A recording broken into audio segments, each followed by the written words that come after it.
तो ये खादिम हुसैन ये जब आईएसआई के डेप्यूटी थे, आज से 2-3 साल पहले की बात है, तो ये खादिम हुसैन रिजवी, जिसको कि मैं खादिम गालवी कहता हूं, जो मर गया, लब्बैक का चेयरमैन, इसका मुरीद है ये। इनका इस्लाम, इनका सब ढकोसला, वर्दी पहने हुए बुजदिल नपुंसक। ये आज से 2.5-3 साल पहले इनकी बेगम ने कहा कि मैं जा रही हूं जरा काम से शॉपिंग के लिए। शॉपिंग के लिए गई, इन्होंने अपनी माशूका को बुला लिया एक फार्म हाउस पे। इनके तो बड़ी प्रॉपर्टियां होती हैं ना, तो इस्लामाबाद के पास इनका एक फार्म हाउस था, वहां पे अपनी माशूका को बुला लिया। माशूका के साथ रंगरलियां मना रहे थे, बेगम को किसी ने खबर कर दी। बेगम साहिबा पहुंची फार्म हाउस पे। जब वो कमरे में दाखिल हुई तो देखा कि बहादुर फौजी की वर्दी है वो टेबल पे पड़ी हुई है, साथ में सर्विस रिवॉल्वर पड़ा हुआ है। वो बहादुर फौजी बगैर कपड़ों के लेटे हुए थे एक खातून के साथ, जिनका मैं बाद में तारुफ कराता हूं। जनरल फैज हमीद की बीवी ने सर्विस रिवॉल्वर इनका उठा लिया और उनकी तरफ ताका, तो जैसे ये भागे थे ना कारगिल से, वैसे ये भागने लगे नंगे। तो इनकी बेगम ने इनको गोली ताक दी, जो गोली इनके कूले पे लगी, बम जो कहते हैं ना पीछे पुष्ट पे, कमर के निचले हिस्से पे, और ये वहीं लंबे हो गए। बाद में इनका इलाज हुआ और बेगम से माफी तलाफी करके जैसे तैसे इन्होंने जान छोड़ाई। ये है जी कहानी, ये मैं नहीं कह रहा, ये पाकिस्तान के टॉप के एंकर हामिद मीर ने कहा। हामिद मीर ने ये कब कहा? असद अली तूर एक जर्नलिस्ट है जिसने कुछ आर्मी की रॉन्ग डूइंग्स के खिलाफ पूरा पाकिस्तान चिल्ला उठाए। कुछ रॉन्ग डूइंग्स पे बोले थे तो उनके घर में घुस कर उनको मारा गया और उनकी पिटाई हुई, और उन्होंने इल्जाम लगाया कि आईएसआई ने ये काम कराया है। तो इनके सपोर्ट में एक प्रोटेस्ट किया सारे जर्नलिस्टों ने। वहां पे हामिद मीर ने ये बात खोली कि हमारे मुंह ना खुलवाओ, तुम लोगों के कारनामे हमें पता है। और फिर इन्होंने आईएसआई के चीफ जनरल फैज हमीद की ये स्टोरी बताई। वहां पे आसमा शिराजी भी एक बहुत बड़ी एंकर हैं, बहुत सीनियर हैं, उन्होंने कुछ बातें की, जरा सुनिए। बहुत हमें शुक्रगुजार होना चाहिए उन सब लोगों का जिनकी बात अभी मीर साहब कह रहे थे। मैं उनका नाम भी हम लेंगे, नाम कुछ अरसे में लेंगे। अगर इसी तरह से चलता रहा मामला, हम उनके नाम भी लेंगे। वो जो नामालूम सबको मालूम है, हम फिर उनके एक एक करके नाम लेंगे। हम उनके बारे में बताएंगे कि कौन कौन कहां से टेलीफोन करके हमें धमकियां देता है कि फलाने जर्नैल का नाम नहीं आना चाहिए, फलाने का नाम नहीं आना चाहिए, वरना आपके बारे में ये मुहिम शुरू कर दी जाएगी, आपके बारे में ये बात कर दी जाएगी। जनाब, आपने जो करना है कर लें।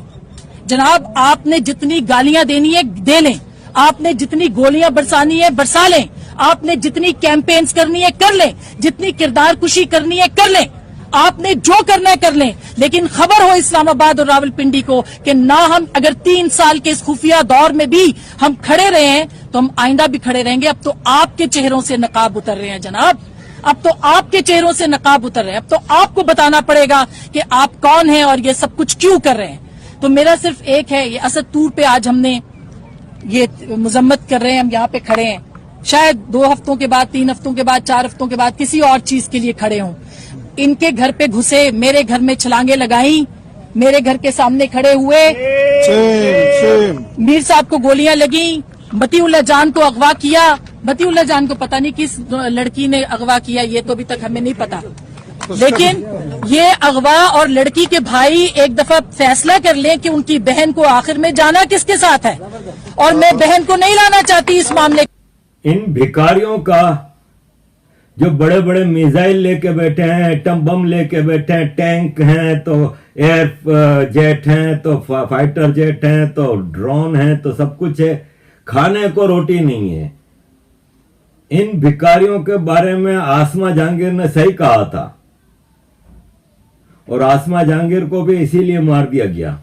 आसमा जहांगीर ने कहा था कि इस मुल्क में औरतों के राइट्स के लिए बात करना, माइनॉरिटीज के राइट्स के लिए बात करना, हर चीज में रिस्क है।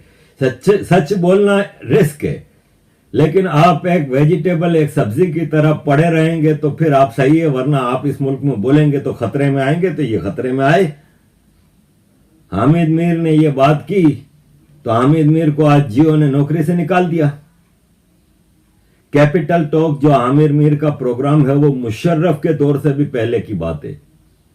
जब से ये इलेक्ट्रॉनिक मीडिया आए हैं, जियो का चैनल लॉन्च हुआ है, तब से ये चल रहा था। आज उसको नौकरी से निकाल दिया।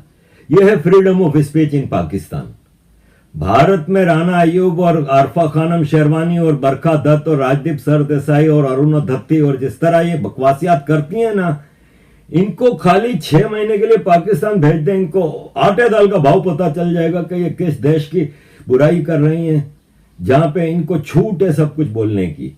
भारत के इन वल्चर्स पे तो मैं अलग से एक प्रोग्राम कर रहा हूं। इस प्रोग्राम में मैं पाकिस्तान पे कंसंट्रेट करना चाह रहा हूं। इन भिखारियों का यह हाल है कि इनके बारे में कोई बात करे वो गया। जावेद हाशमी एक सीनियर पॉलिटिशियन है, कई बार एमएनए रह चुके हैं, कई बार। ये पाकिस्तान मुस्लिम लीग के प्रेसिडेंट रहे हैं, नवाज शरीफ की पार्टी के। और नवाज शरीफ को जब मुशर्रफ ने एग्जाइल में भेज दिया था तो जो गिनती के 2-4 रह गए थे नवाज शरीफ के साथ, उनमें ये खड़े रहे थे बहादुरी के साथ, और उनको गिरफ्तार भी किया गया था और मुशर्रफ ने इनको जेल में भी डाला था। यही जावेद हाशमी बाद में नवाज शरीफ से नाराज होकर पीटीआई बनी तो पीटीआई, इमरान खान की पीटीआई में गए, जिसमें पीटीआई में इमरान खान ने इनको चेयरमैन बनाया, पीटीआई का प्रेसिडेंट बनाया। चेयरमैन तो हमेशा से ये खुद ही है, प्रेसिडेंट बनाया। लेकिन जावेद हाशमी एक ऐसा आदमी है जो गलत को गलत हमेशा कहता आया है। जावेद हाशमी ने इमरान खान की पार्टी के ऊपर एतराज किया और कुछ चीजों के ऊपर, गलत चीजों के ऊपर, क्योंकि वो बूट चाटने में लगे हुए थे। Javed Hashmi has always been an anti army man. Army की पॉलिटिक्स में इन्वॉल्वमेंट के खिलाफ वो हमेशा बोले हैं। तो उन्होंने इमरान खान के उस पर एतराज किया तो इमरान खान ने इनको पार्टी से निकाल दिया। अब ये नवाज शरीफ की पार्टी में है नहीं है, वापस चले गए थे, लेकिन अभी इनकी वो पोजीशन है नहीं।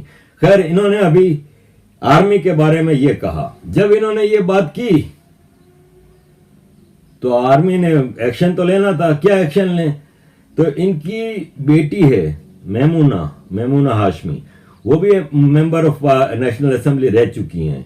उनके घर पे धावा बोल दिया कि आपके घर की गलत कंस्ट्रक्शन है। जैसे आपके भारत में कंगना ने बोला था तो कंगना के घर को उद्धव ठाकरे ने गिरा दिया था कि रॉन्ग कंस्ट्रक्शन, दफ्तर और घर को उड़ा दिया था। ऐसे ही मेमूना हाशमी के घर पे गए, जावेद हाशमी के घर पे गए, बोला गलत कंस्ट्रक्शन है, बुलडोजर फिरा दिए।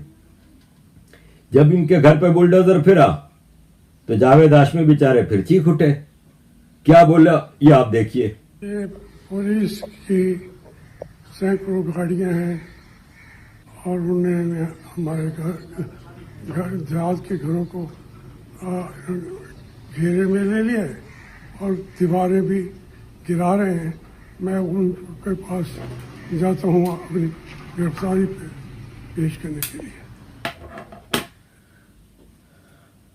तो अजीज दोस्तों, ये है पाकिस्तान। वापस में आता हूं जनरल फैज हमीद के ऊपर। जिस औरत के बारे में पाकिस्तान में जनरली सोशल मीडिया और ये सब कह रहे हैं कि कौन है वो औरत, तो उसका नाम बताया जा रहा है अरूसा आलम। ये जनरल रानी की बेटी थी। जनरल रानी